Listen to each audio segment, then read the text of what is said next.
Welcome to the Friday Power Lunch, a weekly show amplifying the voices of the Virginia grassroots. Each week, we provide engaging conversations about politics, culture, and women making change. Produced by the unstoppable women of Network Nova, our motto is, when we vote, we win. The Friday Power Lunch is recorded before a live Zoom audience. Follow us on social media. Subscribe to our YouTube channel and show us some love and become a sponsor through Patreon. The Friday Power Lunch. Badass women getting things done. So folks, today is February 9th, 2024, and you are on the Friday Power Lunch, and also welcome to anybody new in the room. I'm Catherine White, your host, bringing you the guests, the issues and the action, man, because we are fueling the grassroots community, and we're even getting bigger because we're going coast to coast. Next week will be our national show, so make sure you join us. We like to get things done. We don't mess around. We like to make politics fun. So let's get perked up. I hope you have your coffee in front of you. Everybody got my nice coffee cup. I know maybe you want one. Go to the Badass Boutique. We have a bunch of fun stuff in there. This episode in season 4 is Think Pink, for the love of reproductive freedom. And like my mother said, for the love of God, let's get some shit done. So let's think. The power of pink is the message today. And I will say to you that I won't presume to tell a woman what to think. But if she's got to think, she got to think pink. So this day, as we said, as we head into Valentine's Day and we look at this MAGA machine churning out their garbage, let's make sure that we keep this topic in the minds of voters. And we have some great guests. I'd like to bring them up to say hi. First, Jamie Lockard, Executive Director of the Planned Parenthood Advocates of Virginia. Jamie, how are you doing? You're looking great in your pink. And what are you thinking pink about today? Thanks, Catherine. It's so great to be here. We're thinking pink about defeating abortion bans this week and looking forward to our lobby day next Wednesday. Oh, that's awesome. Well, let's have Han Jones join you, Political Director. I love your statewide advocacy organization. We're doing the work. So Han, tell me what's on your mind when you're thinking pink this week or all year. Yeah, we're just really excited to have such great champions this year. In past years, it's been really scary when these abortion bans have come up. So we've been really excited about all the work we've done to get into a place where we can actually start working on progressive legislation. Yeah, it is true. The P word is always good, right? Progressive. You get this thing going. And I would like to make sure that while we're in the room, that you put your links in there. And to make sure that people do give that gift for Valentine's Day for the love of reproductive freedom. I like to also bring up Kenda Suttonell, and she is from Birth and Color. She is the founder and executive director, and I think the first time on the Power Lunch. Hi, everybody. Hello. So what are you thinking about? What's your big Think Pink moment today? I'm thinking about all of the success that we've had with GA around reproductive justice and maternal health. Yeah, good. Well, we're going to talk about that today and unpack it all. I'm so glad to have you on. And I'm just looking forward to, I'm sure you guys are too. This is crossover, correct? What crossover is, does that mean crazy time or what? A lot of nods. Okay. Well, I stunned you into silence. So, okay, let's get on with it. We look forward to talking to you guys in a little bit. So glad you're in the room, and hang tight because we got to do some show business. Show business. I love show business because we need to tell people that who we are and what we do.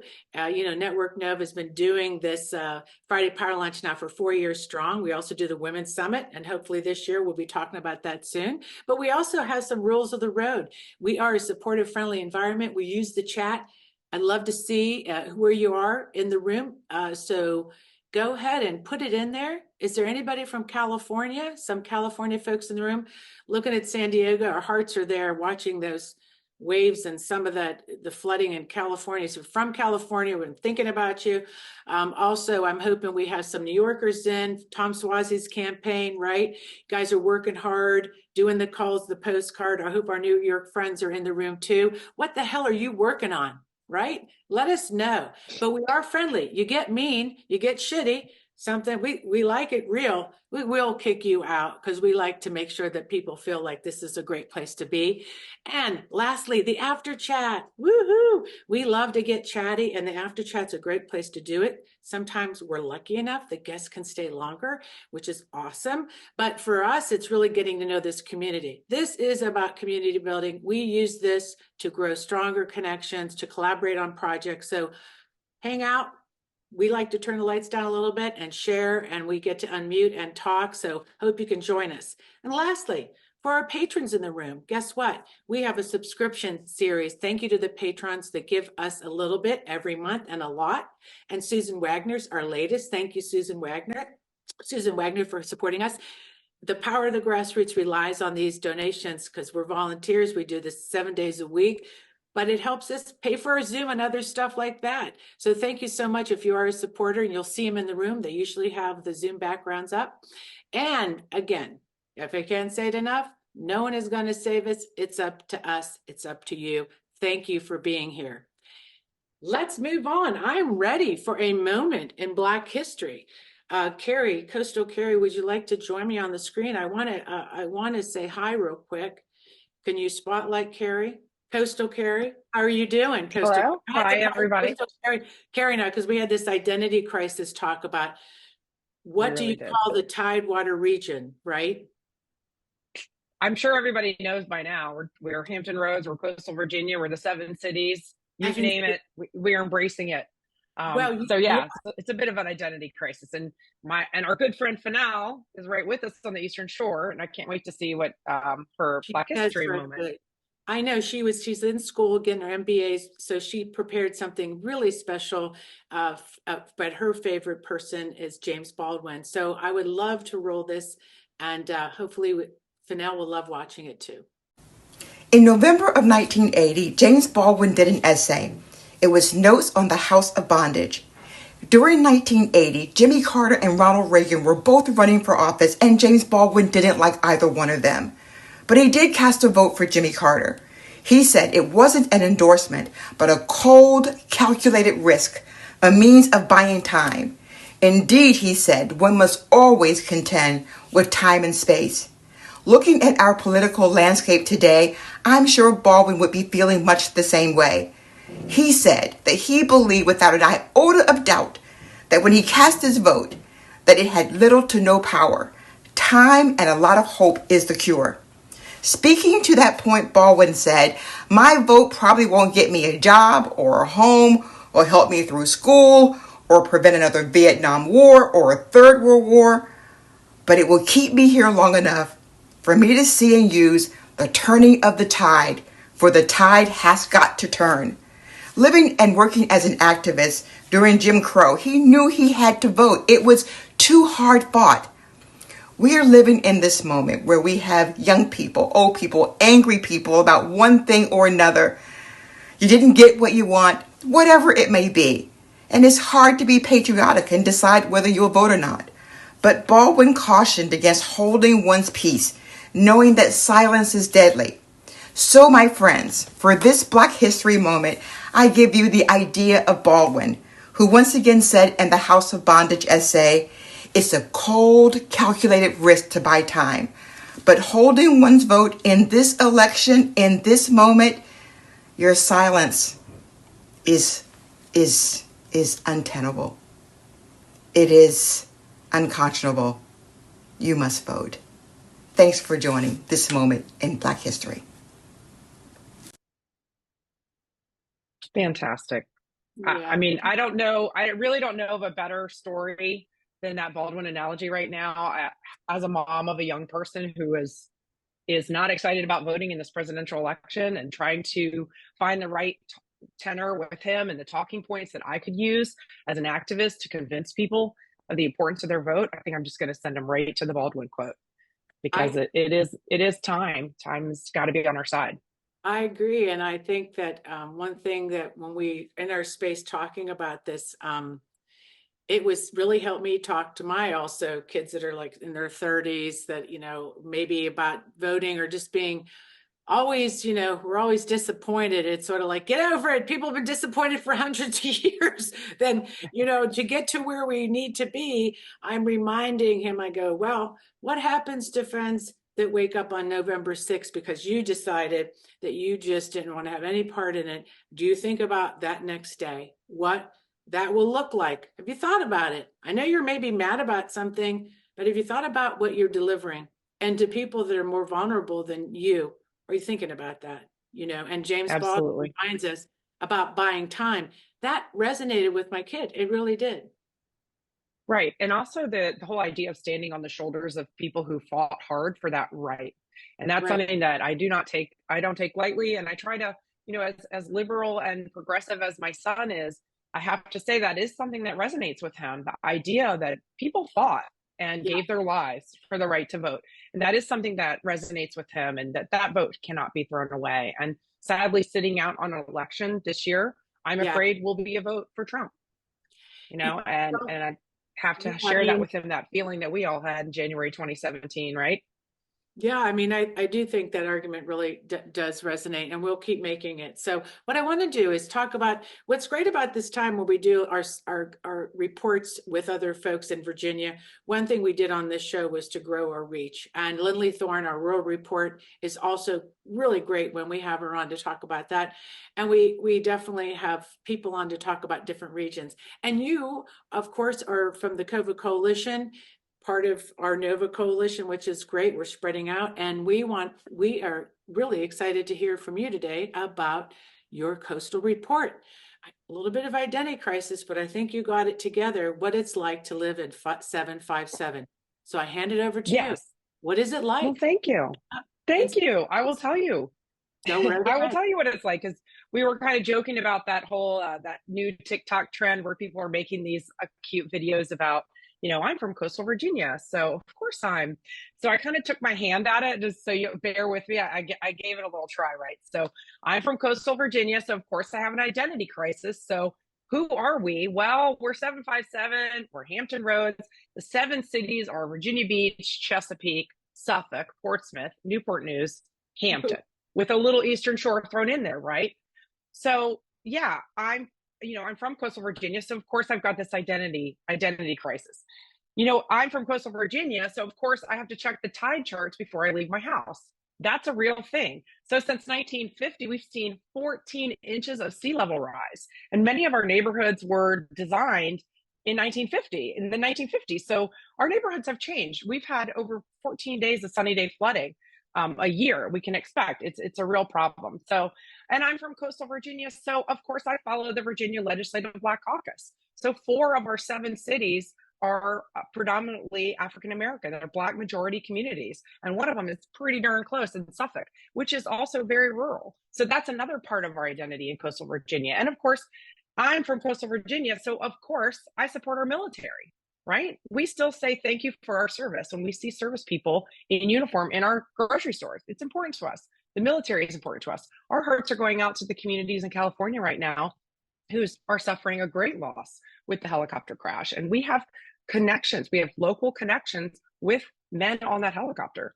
So it really touches all of us. The military is very important to us in coastal Virginia. So let's talk about what we're looking for, right? So why do you all care? As you've stated, we're reaching larger populations with the Friday Power Lunch. Our last Friday Power Lunch of every month is now gone national. You're working with the Collaborative Action Project to bring people together. And of course, COVA Coalition was founded about a year ago as a new affiliate of Network Nova. So we're very happy to get the support. So why is it important? Well, I tend to think that things important in Hampton Roads and in coastal Virginia are really important to everyone. Don't forget that we are home to all the leadership in the House, the Senate, and yes, the governor's mansion is also from coastal Virginia. So what are we looking at right now? All right. So we've got crossover next week, as you mentioned. So of course, we're looking at legislative priorities. So the big news right now, speaking of flooding, is the $70 million flood wall. So we're going to be talking on the Friday Power Lunch on March 15th. We're going to be covering coastal flooding quite a bit more on that show. So everyone, please tune in. It is extremely important to talk about coastal flooding, and it does involve our military readiness. It involves so many things in coastal Virginia and beyond with the Chesapeake Bay watershed and all of that. So it's very important for all of us to talk about coastal flooding. So Governor Youngkin, of course, this $70 million is in the budget. And Governor Youngkin dropped a bomb on us in December by trying to throw in a $21 million loan that is directly tied with our casino in Norfolk. So this was not asked for by anyone down here. Nobody knows what the heck he's talking about. So I just think that Governor Youngkin has decided that he likes to drop bombs at press conferences and kind of crap all over Norfolk, which just kind of shows you that Virginia Beach Norfolk rivalry is alive and well, right? And why we also, PS, don't have mass transit in coastal Virginia yet. Okay, so it's a thing. So the other thing about important right now to coastal flooding is this House Bill 1458, and I've got all of these ready for y'all in the chat. This is Delegate Hernandez of Norfolk. It's extremely important. It's moving the resilience officer into the governor's office rather than under the secretary. And it's hugely important because it's establishing a framework for us to implement those federal funds, right? You got to get them, but then you got to spend them. And this is a bill that's patroned by Phil Hernandez. And our Enviro friends are telling us right now that it is absolutely critical that we get this passed. So that's House Bill 1458. All right, so we're also following Virginia Legislative Black Caucus. 13 of the 32 members are from Hampton Roads. I'm pretty psyched about that. So we're well represented. Coastal Virginia is well represented. So let's talk about some of their priorities right now. Voting rights, okay? Obviously, voter intimidation is a real thing in Virginia Beach. All right, I'm sad to say. It's a real thing. And it affects grassroots organizing here because people are afraid. They are literally living in fear to show their affiliation, to show how they stand on issues.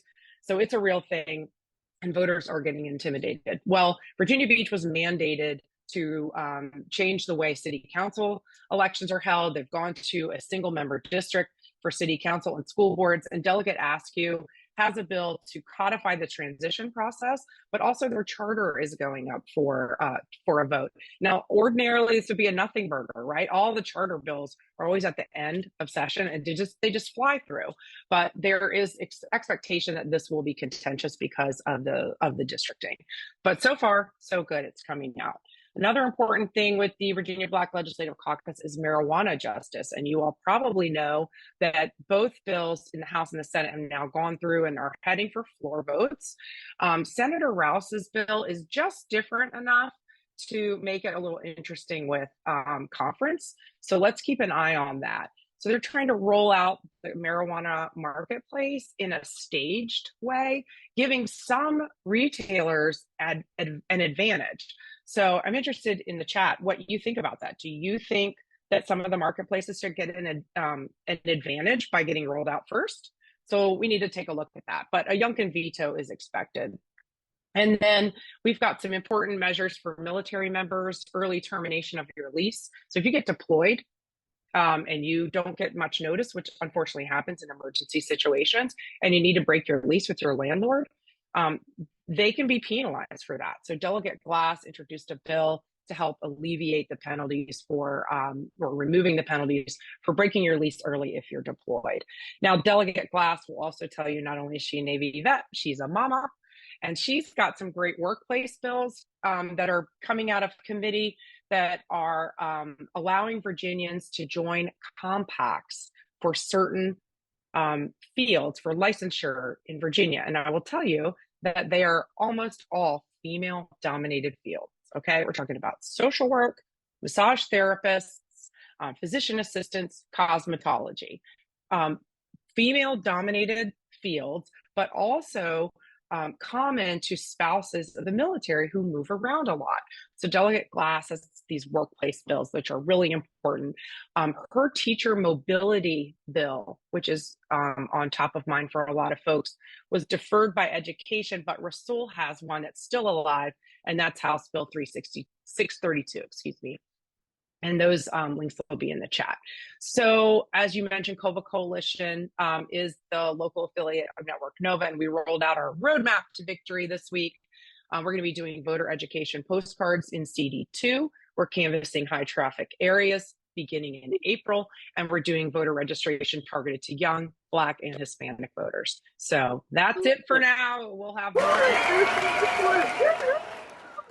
Ooh, I can feel like you're going to get out there in the canoe and hand out some registration ballots. But no, I'm teasing. What I think it's really on people's mind is CD2, Missy Cotter Smalls running, now has a primary, right? Yes. Yes. What's his name? Of course, she has been in Dallas. She has been endorsed, by the National Women's Political Caucus. So we're going to be working with her right now with some postcards in the rural areas of CD2. So we are working on that. But Jake Denton is going to run against Missy in the primary. He is as far as we can tell, he's not been very involved with the party in Virginia Beach, but he is kind of an establishment candidate in the fact that he's a white male in Virginia Beach. Don't say anything. Well, I have to say, with that Think Pink moment, I'd like to transition to a little bit about thinking pink, and then I'm so excited. We'll go to a video and then our guests. But I think about that when you say that as we head into these elections, some of these competitive seats we see out in CD10 and Loudoun area, and then in CD7, where Abigail Spanberger, another woman, has gotten in the race, Andrea Bailey. We have 4 women and one guy. And, my thought is, geez, I'm still not, and I think about 2018 and how we had historic wins in Congress, more women in there, but, we're still at only 28% of women in Congress. And still we have we're 51% of the vote, voters. We need to keep those. There's one woman in Congress we're ready to get rid of, but we're hoping to replace her with a woman. Hey, so that's that's what I'm saying. That's what, right? Yeah, I hear your little whispering. I hear you. I want to see that our congressional districts reflect our population, and that's important. And a couple other interesting things that as we head into the Super Bowl weekend, who are you going to be rooting for, by the way? Well, of course, I like Taylor Swift, so I'm going to be rooting for Kansas City. Yeah, Taylor Swift. I was laughing, when I think about this, and we talked about the MAGA machine just can't keep their hands off of women, right? We talk about our body, ourself. It's sort of like amazing, but at the same time, what a backfire. I'm thinking of all the Super Bowl parties that I've heard that's happening that's happening in Kansas, where the fans are just having these theme parties. But for us as activists, I think to myself, in these moments where we just sort of like say, yes, they're going after another woman, attacking her, is using this moment, like buying an ad during the Super Bowl, talking about how about that Kamala Harris and Biden, that video where they talk about women being forced to have kids. Why aren't we using this moment and an advantage? So I want people to think pink about that bump that they're getting in ratings are coming from women, by the way. So economically, they're taking advantage. We should be making sure we're getting in front, and I would love to see sports teams jump on board with women's rights. They're all about, they seem to be all about pink in October, but outside of that, they don't really understand, how to really serve the interests of women. It's not all about being pink in October. Well, we'll see. They've taken on some other justice themes with Black Lives Matter. So let's see if they will, if we can. It would be nice if, I was thinking about what a moment that could be with all the viewership. And the Grammy Awards, Joni Mitchell, Tracy Chapman, The Power of Women, seeing so many women nominated this year, if you had the chance to watch it, SZA and all these wonderful women. I think it was, they said 7, there was like, from Taylor Swift to Tyler to Miley Cyrus, the first Grammys. I mean, we see a lot. It was almost as sweet. It was amazing. Yeah. Hashtag Grammys so pink, right? Grammys so pink. Yeah. Grammys so pink. Before we even head into our discussion, another thing, reproductive rights on the ballot. I want you to remember, folks, when we're thinking pink, California, Michigan, Ohio, Vermont, all had abortion on the ballot, as did Kansas. And this particular 2024 election, what could really be a game changer is Arizona, Kansas, Colorado, Florida, Maryland, Missouri, Montana, Nebraska, Nevada, New York, and South Dakota all are trying to put abortion on the ballot again, keeping it into people's minds. So let's do some thinking pink with our guests. Burn the blue and bury the beige. From now on, girls, when you shop for summer clothes. Think pink, think pink if you want that Kelk that shows. Red is dead, blue is through, green's obscene, brown's taboo, and there is not the slightest excuse for plum abuse or chartreuse. Think pink, forget that Dior says black and rust. Think pink, who cares if the new look has no bust? Now, I wouldn't presume to tell a woman what a woman ought to think, but tell her if she's gotta think pink. Woo, what a great way to introduce Planned Parenthood Advocates of Virginia, Policy Director Han Jones, and also Executive Director Jamie. Let's put you both on the screen. I love that picture of you guys all advocating for reproductive rights. We had to include it. So thank you for being here. Hope we have you all warmed up and ready. Yeah, thank you. Thank you so much for having us today. Well, let's come onto the gate, Jamie. Let's talk about what's going on in Planned Parenthood. I'm especially interested since last year. I know we want to get to policy, what's happening in the General Assembly. If you have any comments about what you're seeing against nationwide, about what your concerns are around reproductive access, and then what in Virginia too that you're kind of worried about, not worried about, but keeping an eye on, and what you guys are really planning for this year. Absolutely. So on what we're watching nationally, so as folks may know, 21 states currently have abortion bans in effect, either total bans or partial bans, including many of our neighbors. North Carolina has a 12-week ban, South Carolina and Georgia, 6-week bans, and then many other southern states near us, Kentucky, Tennessee, West Virginia, have complete abortion bans. So continuing to watch what's going on in other states and how that impacts us here in the Commonwealth of Virginia. We're also watching those states where abortion is going to be on the ballot. The number one state we are watching is Florida. In Florida, they currently have a 15-week abortion ban. It is likely to become a 6-week abortion ban, depending on what their Supreme Court says. And there was just arguments this Wednesday about having their ballot initiative be on the ballot. Unfortunately, they need 60% of the vote in Florida, so they need more than a simple majority. But I know we have plans to call in to Florida and make sure Floridians know that this is their opportunity to protect their reproductive freedom. And so watching that, we're also watching 2 cases that are going to be going before the Supreme Court this spring, one regarding the abortion pill, and then another regarding what's called EMTALA, or abortions in instances of an emergency. So both Texas and Idaho, for some reason that's hard to comprehend, are trying to argue that they don't need to provide abortions in emergency situations. So those cases before the Supreme Court, and we're all seeing the really tragic impacts of these bans and restrictions to abortion, to maternal health care. We're seeing how OBGYNs are leaving some of these states. We're seeing how med students are saying that they don't want to go to some of these states where bans are. And I know folks here are probably familiar with stories like Kate Cox out of Texas and Brittany Watts out of Ohio, and just how the very real impact that these bans are having on people's lives. Yeah. I mean, when I was looking at just even that, I was trying to get Dr. Carrie White to come on today. She couldn't come. She was part of the research team on that latest research that JAMA had an article on rape, how many since these bans. Maybe one of you can speak more to that. Han or Jamie, weigh in on that particular report. And I know Planned Parenthood Montana was part of that report on how many rape cases that we saw. It was like 64,000. Yeah, I think it was, right around 65,000 cases that they estimate of pregnancies resulting from rape in states where there are abortion bans. Yeah, and the higher rate of pregnancy, I saw the teen report that came out with that. Like, what we're seeing is these real impacts on teens' lives, that we see a really increase in pregnancy in Texas again. I mean, Texas is almost like, what do you call it?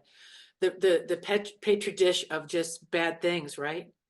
I mean, Well, I think, and I'm really glad Kenda's going to be on to talk about some of her work around maternal health care. We know just how disproportionately the most marginalized in our society are impacted by these bans and restrictions.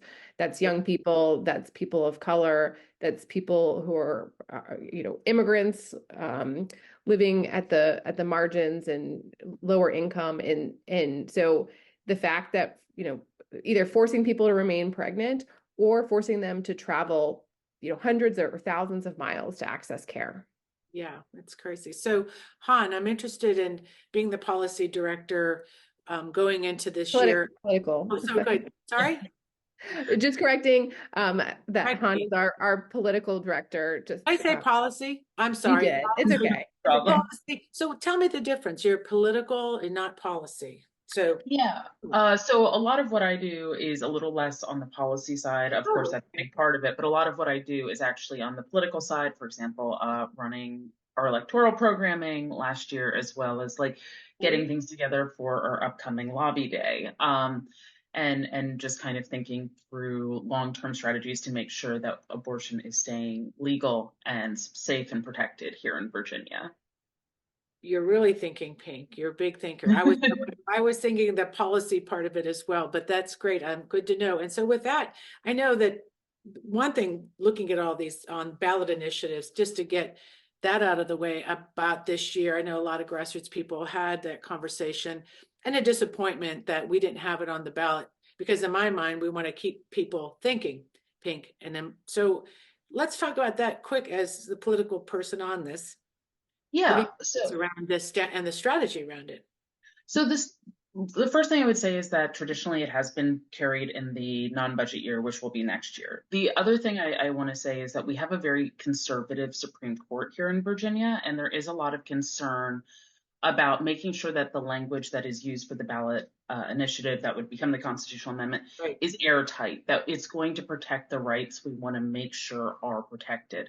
It would be terrible, because of how long and arduous this process is, if we got through it, just to have the Supreme Court say, actually, that doesn't protect that right.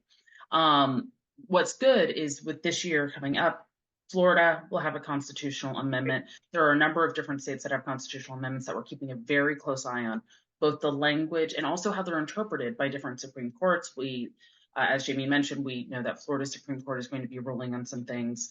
So being able to see kind of how things play out this year is going to give us better, stronger language next year that's going to make sure our rights are protected. It's in the Constitution. I'm wondering, looking at what Michigan's ballot initiative looks like, Kansas, and that's very smart. One thing I would say, and I'm trying to get us to all think like this in the room, is even though we sometimes go, well, this really kind of wasn't what we envisioned or what we were hoping for, it doesn't mean we can't talk about this now. It doesn't mean that we come out and start planning now. So after this election, we're ready to go, already behind the scenes with a really big initiative. And this is how we talk to voters next year. That would be me always looking for the silver lining, is we have more time to get ready and to do that. So with that said, I'll move on from that discussion. And so Jamie, let's go back down to for the love of reproductive freedom. You're doing a lot around some love. You've picked February 14th. So let's talk about what's happening for your organization next week. Yeah, sure. I'll say a little bit about some of the policy stuff, and then would love to turn it to Han to talk a little bit more about the lobby day. Oh, I have it all backwards today, don't I? But go. No, I mean it. Just go ahead. Do what you need to do. I love it. No, that's great, Catherine. So on the policy side, Tuesday is the big day people talk about. Tuesday is what they call crossover. So that's the halftime of session. Tuesday is usually a really long day. Sometimes they even go past midnight and they still make it seem like it's the same day. I don't know how they do that with clocks and calendars and everything, but Tuesday's a long day. And any bill that doesn't pass the House or the Senate by the end of the day Tuesday is dead for the session. So the great news this week is that all the abortion bans that were introduced, those died on Wednesday night. All of the anti-trans bills died this week. Awesome. Yes, a lot of bad bills are dead. And then the bills that we're watching that we're excited about, there are some abortion shield bills to protect providers, people assisting with reproductive health care from out-of-state extradition, but also to protect their medical licenses if other states were to try to come after folks here in the Commonwealth of Virginia, providing legal health care here in the Commonwealth of Virginia. We're also watching a bunch of bills around contraceptive access and the right. There's bills to protect access, contraceptive equity. There's also a bill to protect the right to access birth control and contraceptives. And then there's a number of bills that we're watching to protect LGBTQ plus individuals in Virginia, bills around maternal health care and voting rights, and just a number of things that we're excited that will continue to move. And then it's all up to Governor Youngkin, and does he really want to veto these bills that the majority of Virginians support? I don't know. What are you thinking, Han? I think it is likely that we will see him veto it as our governor's term limited and has made very clear where he stands in this issue repeatedly. I do think it's likely he will veto it. I do think that's an opportunity for us, though. I think that these are bills that are really important and that Virginians overwhelmingly support. And we know that the governor's race is coming up in 2025. And I think it's really important for Virginians to see, and I know people on this call are on our side, but there's a lot of folks who think they don't know who they're going to vote for, and maybe abortion rights is really important to them. And having them see exactly what an anti-abortion governor does to us is, I think, a really important thing for them to demonstrate. Now, of course, I hope that he will sign them into law, but if he doesn't, we are going to be ready to make clear to Virginians why it is so important that we continue to speak up. And that's one of the reasons we're so excited about our lobby day. Because I 100% agree with what you said, Catherine. Just because we're not voting on it this year doesn't mean we're not talking about it immediately. And we're going to be talking about it a lot during our lobby day, the constitutional amendment and why that's so important, as well as all of these really wonderful pieces of legislation. And we're so excited to have people join us. We're really hoping to have as many people as we can show up to the General Assembly building, be in pink, like you said, thinking pink, showing our legislators that that is how we're thinking about this issue, that we need them to vote for us, and showing them that this is not something that is casual for their constituents or for their supporters, that people want these rights and they want to see it affirmed, and sending a really clear message. And that's why we're so excited, and we hope to have some of you all join us as well this week today. I plan to come down. I mean, and I'm thinking pink on Wednesday, not Tuesday. Am I right? Are we starting this on Wednesday, correct? Wednesday, yeah. Okay, good. Valentine's Day. And maybe I'll come down and deliver some Valentines to the legislators. And so just real quick before we get to Kenda, and I'm really excited for that conversation, is the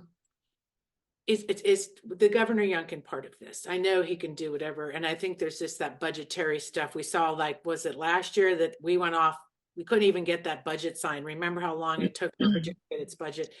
And I'm wondering, is there anything we can do, though, to actually push on certain points where you think we may sign something, or even if we can send a flood of Valentines to him of some sort, saying for the love of Virginians, we need these things passed because of human rights, equity, equality, all these great things. Is there any thought around that strategy of really forcing his hand? I think that part of the act of forcing his hand is showing how popular this is, right? I think up until as recently as September or October, Governor Youngkin still thought he could win over the state with abortion. The 15-week way, right? Yeah. Yeah, he put a bunch of money into communicating that he supported an abortion ban and that these anti-abortion legislators supported an abortion ban. And we were really relieved because we didn't have $5 million. So that showed very clearly that Virginians weren't with him.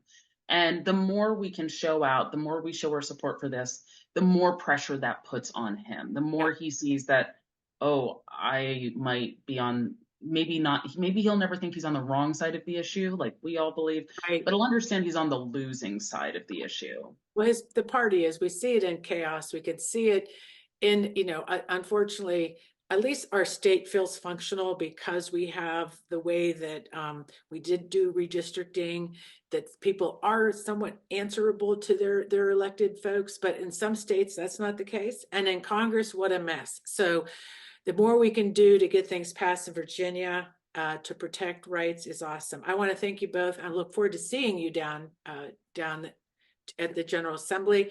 Jamie and Han, we really appreciate you always coming in the room, sending our love, and everybody, like I said, Valentine's Day, let's give to groups that really support these kind of rights. So thanks for coming in. Love to see you guys.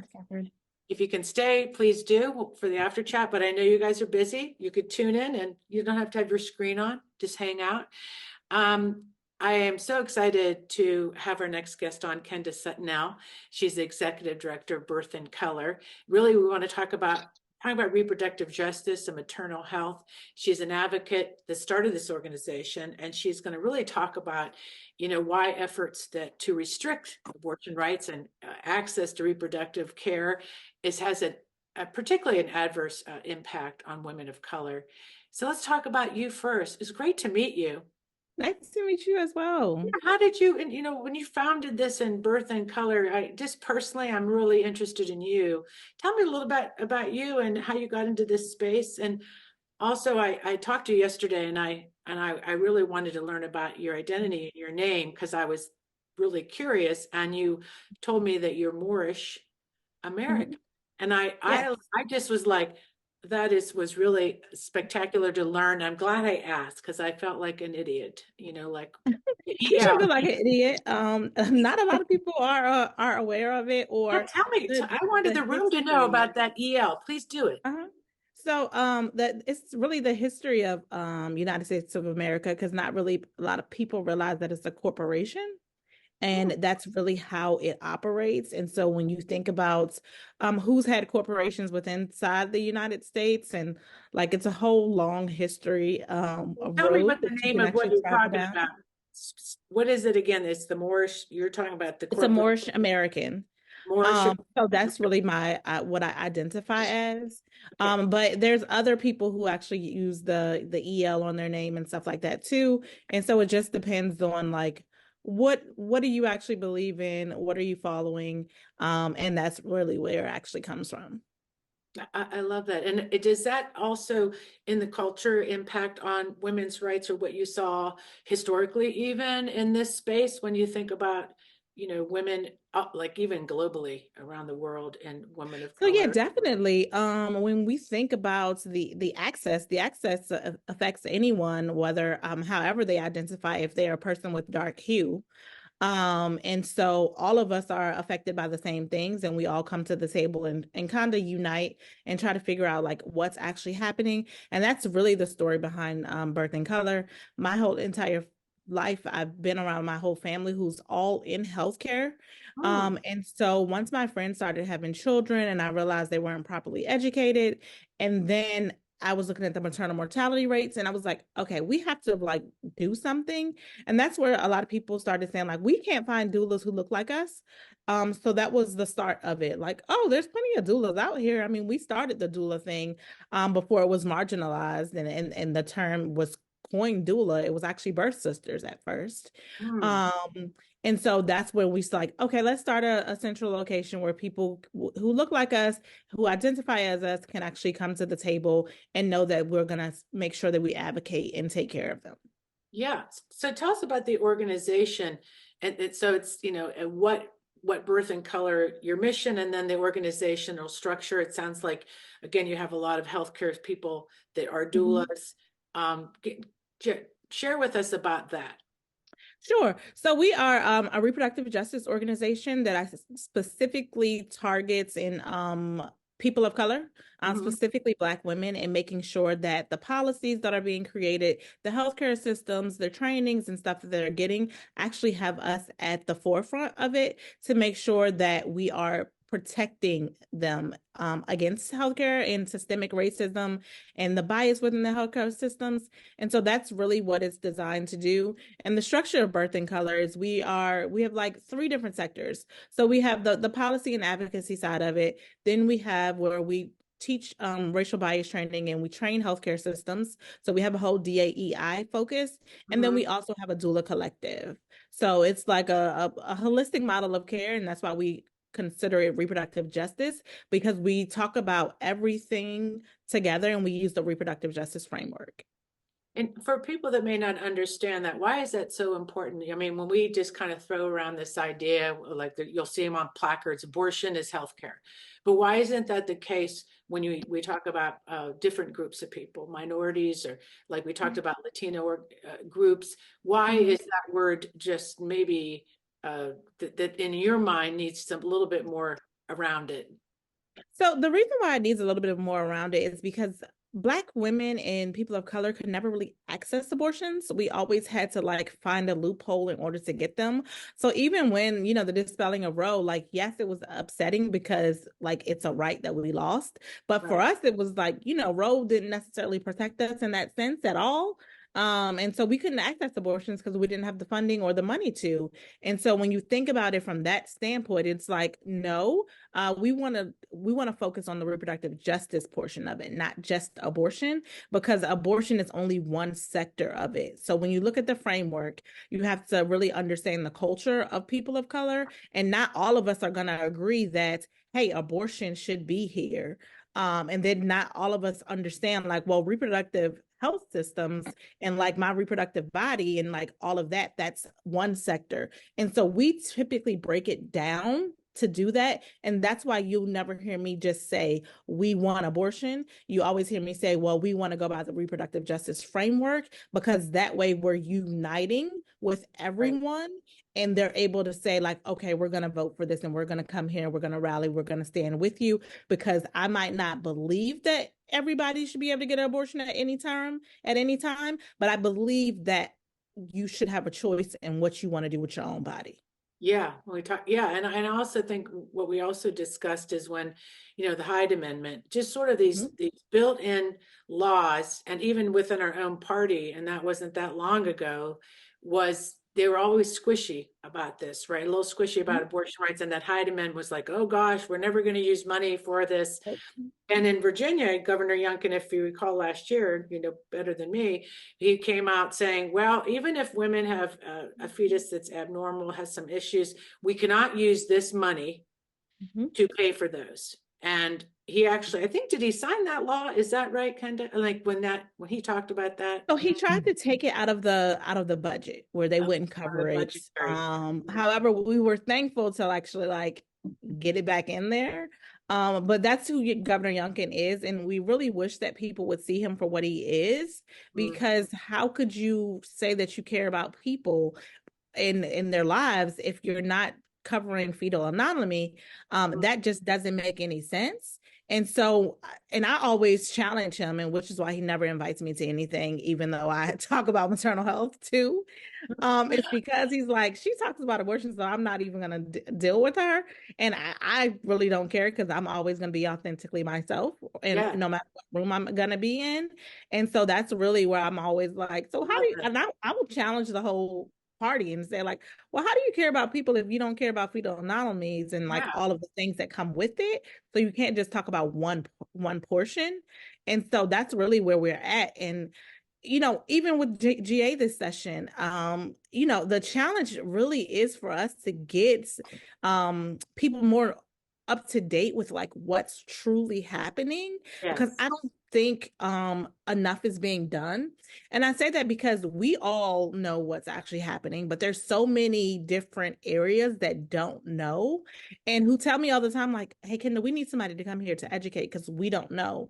And these are the people that's voting too. And so I think that at some point of time, like, we're all united, but we still have to like break away so that we can go to these and make a real plan all together to say like, okay, who's going to go over here to target this area to make sure that they're well educated and they have the education to stand and advocate for what they truly believe in. Yeah, I mean, because I know we've seen in the news how many Black women have died from pregnancy. I mean, sports women, top athletes in their prime. And this, like you said, the bias training, and that goes back. What I love about your work is going back kind of historically to look at women in this country, women of color, the experience under slavery historically, what that leads us to where we are today, and this kind of idea like your justice framework. I don't know if you have any comments around that space, and then as you see your work today, that how there's definitely have comments around that space, because if you don't look back at your history, you don't know how far you've come or where you're actually going. So I always want to make sure that we're not putting in those same barriers as we're changing these laws. We're changing different things. We're advocating for a CA and like all of the things, but we want to make sure that people of color and Black women voices are actually in it this time, because it wasn't, and with so many barriers within Roe. So that's really where my standpoint is when it comes to the CA, is like, okay, what barriers are going to be in there? What is going to happen? Not living in the whole secrecy. And even when you think about the rape portion, over 64,000 people have become pregnant by rape since these abortion bans. And they are being forced to carry these births out. And so how can we continue to say like America is the greatest country to live in when we have different things like this happening?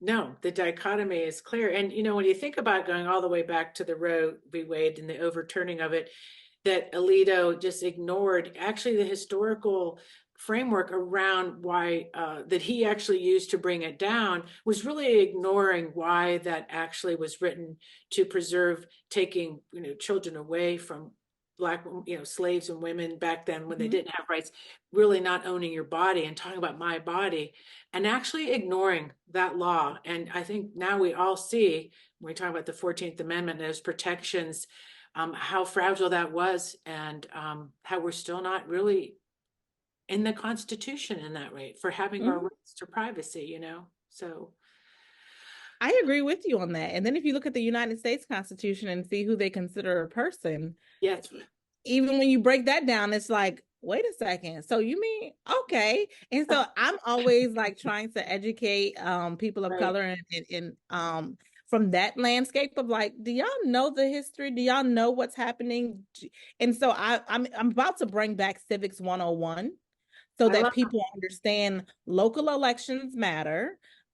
Yes, we have the president of the United States, but he depends on Congress to make these laws. So it's important to vote for that too. I think a lot of people is like so focused on a presidential election that we're not really telling them like, no, we need you to go to local elections. That's the most important to me than just the president of the United States, because if we have our people in those positions, then they can vote against certain things.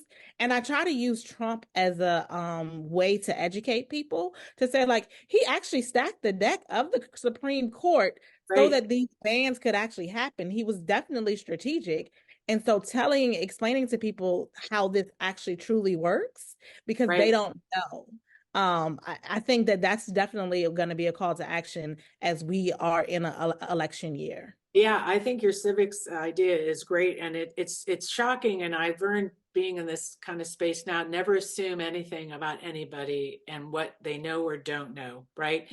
And before we let you leave, I want to make sure people know about your Love is Love event, the Repro Rights Rager that I saw that went across to the National Women's Political Caucus that you have up and coming. I love just the, what was it like, Repro Rights t-shirts, no heels. And that's your Repro Rights Rager on Saturday, February 24th. Do you want to invite people to that, or any other events that you'll be having on policy that you're thinking about down in Virginia? Are you sure that's my event? I thought I looked it up. It was sent out by Birth and Color Theory. Maybe I'm wrong. Well, it sounds like a great event. Maybe we should have. So if it is an event, if it's Love is Love and what I'm thinking it is, it's really just to raise the awareness about our color theory campaign. Okay, be it, yeah. Yes, so I created a methodology about color theory and how healthcare systems will actually apply it to their lives and when they're meeting with patients, but also how they can create a color theory moment between themselves as employees. Yeah, well, it's funny. I got this sent to me and I was like, oh, that is so cool, just before this thing from the Women's Caucus. And I was like, oh, Birth and Color. It is beautiful and colorful. Well, thank you. I love meeting you. And I know that there's policy. I know we did talk a lot about policy. I know Planned Parenthood really had covered that. And this Sia Price, I think, is carrying some of this Black maternal health, and maybe some other folks Candy Yes. King, you're working with on this. So I can't say it enough. Please give to Birth in Color today. I think it's about, when we talk about love, it's really making sure that you guys have the funds to do your work. Kenda, it's been a pleasure to have you here. Hopefully you can stick around. We're going to go to some wrap up. So thank you. Thank you to Planned Parenthood Advocates of Virginia. Great to have Jamie Lockhart and Han Jones in the room today, and Kenda Sutnell. Oh, Carrie, we're going to wrap up real quick, but Carrie, come on real quick. I know we're up to 1 o'clock. People hang with us. So what are your thoughts on today's show? I think Big Thought, Kenda said it best. You know, we care about people. We care about their lives. So I really believe we're the party of love.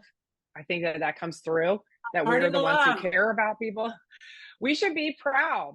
You know, there's been a tremendous gaslighting campaign from the other side. Let's not be fooled. We are the party of love. We are the inclusive people. We are the ones who are taking care, having compassion. So just keep remembering that and be proud of that. And we should not be the ones who are afraid. I love that takeaway. You made my leading day. with love. And I want to say, for next week, February 23rd, remember that will be our national show with the Grassroots Collaboration Project folks. And we hope to be talking about Tom's. Catherine, your 1 week off. Next week is our intergenerational women, young what girls am I who sparkle. Thank you for. Yeah, go ahead and tell it what it is, because I know this. It's going to be a fabulous show. We have author Maddie Kahn, whose book is Young and Restless, Young Women Who Sparkle, about amazing young women who've been at the forefront of change in America that you may not have heard about.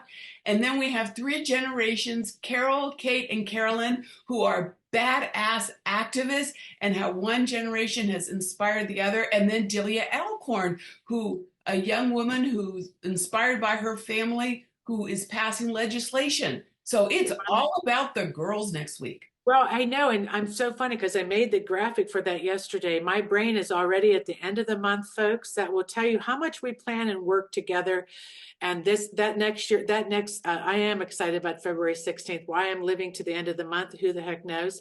But I want to thank everybody for being in the room, and I want to make sure do support the show. Stay in the after chat. We're going to head there now, and thank you to everybody that's here. And if you're new, hey, we love you. Stay with us. Let's roll.